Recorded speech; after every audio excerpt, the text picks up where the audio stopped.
should have.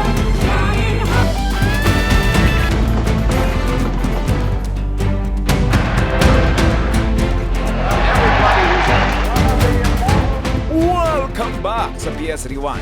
Ngayon ay balikan natin ang isa sa pinakamakasaysayang pelikula. 5 dekada na ang lumipas nang gawin ang pinakaunang Rocky film noong 1976 na humakot ng napakaraming awards tulad ng Best Motion Pictures. Imagine, 50 years ago, paanong ang isang binatang talunan na pinagdududahan ng lahat ay napatumba ang pinakadelikado at bantog na heavyweight champion na si Apollo Creed. Alam mo bang dito nang galing ang makasaysayang tugtog na ito?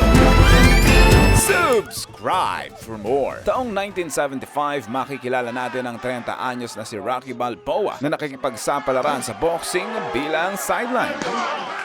Pagod na, bubo pa, nagpahinga saglit dahil uhaw at dihado pa. Balik sa ring, hinedbat pa ng kumag kaya tinapos niya na agad ang laban. Panalo man siya at kumita ng kakarampot na pera pero karamihan ay walang tiwala na mananalo pa siya. Umuwi sa bahay niya kung saan kasama niya ang alagang 2 pagong at 1 isda. Sa pang-araw-araw, maniningil siya ng utang ng boss niyang si Ganzo at tinatakot ang mga hindi nagbabayad pero sadyang mabait talaga at mawain ang ating bida na hindi niya binabalya ang mga hindi nakakabayad gaya ng utos ng amo niya. Kaya minsan ay dismayado si Ganzo sa kanya. Pare-pareho lang ang nangyayari sa araw-araw niyang buhay. Walang direksyon o pangarap man. Basta may makain lang. Sa gitna ng kanyang simpleng buhay, may isang taong unti-unting nagbibigay kulay. Si Adrian na isang tahimik at mahiyaing babae na nagtatrabaho sa pet shop. Hindi siya sanay makipag-usap at halos hindi rin napapansin ng iba. Binibisita niya ito araw-araw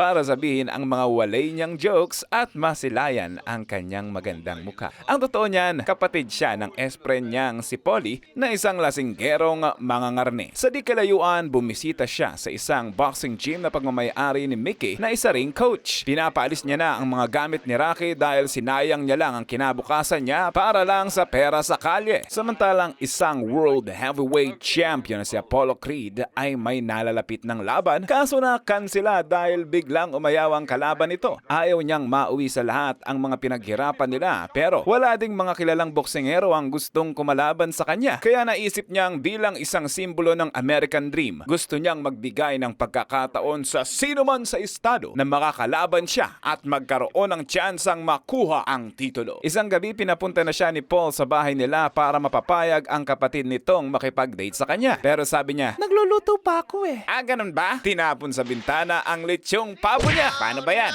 Wala ka nang niluluto. Kaya nagtampo siya at nagkulong na lang sa kwarto. Nilambing-lambing siya ni Rocky pero deadma pa rin. Konting subok pa at buti na lang dahil nagbihis lang pala siya. Bumigay din si Inday. Nag-date sila sa ice skating, konting kwentuhan. Inaya na pumasok sa bahay niya. Nag-aalangan si Inday kasi parang alam na ang sunod niyan. Mapilit si Bugoy at himalang napapasok siya sa masukal niyang tirahan. Nagkwentuhan kunwari pero gusto na agad lumabas ni Inday. Sadyang magaling kumarinyo ni Bugoy at yun na nga mga kaibigan. Pag nakatikim na ng halik, alam na ang sunod niya. Ang susunod na programa ay rated LPG. Ang programang ito ay rated LPG. Naghahanap na ng posibleng makatapat si Apollo sa napakaraming atleta pero pinakaumagaw ng pansin niya ay ang bansag na The Italian Stallion ni Rocky kasabay ng magandang estilo ng pakikipaglaban. Kaya pinatawag agad si Rocky sa opisina pero akala niya ay kasparing partner lang. Nang binalita sa kanya ng promoter na siya mismo ang ilalaban ay hindi siya makapaniwala at tinanggihan agad. Kasi labang kalye lang ang alam ko. Isang ordinaryong tao lang ako. Lalaban sa world champion? Pero unting bola-bola lang ng promoter ay napapayag din siya. Pumutok agad ang balita at inaabangan na ng lahat. Kung para sa ibang tao, isa itong biro. Pero para kay Rocky, isa itong pagkakataong hindi na mauulit pa sa buong buhay niya. Dahil nga biglang sikat si Rocky, biglang singit na rin ang tandang Mickey at gusto na siyang maging manager at trainer ni Rocky. Siyempre nag-away muna sila kasi yun lang naman ang lagi nilang ginagawa. Pinapaalis na siya ni Rocky kaya wala nang magawa si Tanda at lumabas na rin. Sobrang sama ng loob ni Rocky dahil matagal na siyang sumusubok pero walang naniniwala sa kanya. Tsaka kalilitaw, hindi na kita kailangan! Kaya umuwing kaawa-awa ang matanda. Pero siyempre sadyang mabait nga ang ating bida. Hinabol niya ang matanda at pumayag na ring maging trainer trainer niya. Dito nagsimula ang matinding training tulad ng gumising sa malamig na bukang liwayway at uminom ng sangkatutak na itlog saka mag-jogging ng walang humpay sa buong syudad. Nang minsang bisitahin niya si Paul para mangupit ng karne at nagtalo sila, nadiskubre niyang maganda palang punching bag ang mga karne. Habang pinapalakas ang kanyang katawan, unti-unti ring tumitibay ang kanyang kalooban. At sa bawat pagod, nandoon si Adrian. Ang lakas at inspirasyon at gusto pa nga sanang makipagbembangan. Kaso bawal nga ni, sa training nga ni, nagpapahina ng hita nga ni. May mga gusto pang magpa-autograph pero ligwak. Binalita pa sa TV ang kakaibang estilo ng training niya. Nagbo-blooming lalo si Inday at niregaluhan pa si Rocky ng kasama niya sa jogging. Habang papalapit na ang laban, patindi ng patindi rin ang ensayo sa riles, sa palengke, sa tulay, sa ring, sa karnehan. Kaya simula na ng montage kung saan nanggaling ang makasaysayang tugtog na ito. Sa tagal ng panahon, nagkaroon rin siya ng purpose sa buhay niya. Gabi, bago ang laban, nagbulay-bulay si Rocky.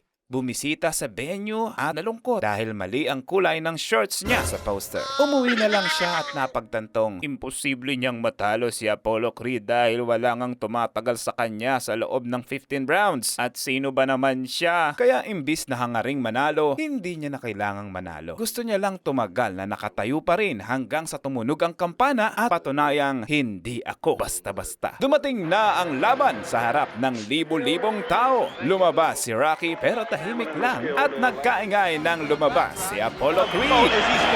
Nakatiis George Washington pa siya at hindi siniseryoso si Rocky. Ramdam mo talagang para kay Apollo Creed ang laban na ito. Kumalimbang na ang unang round.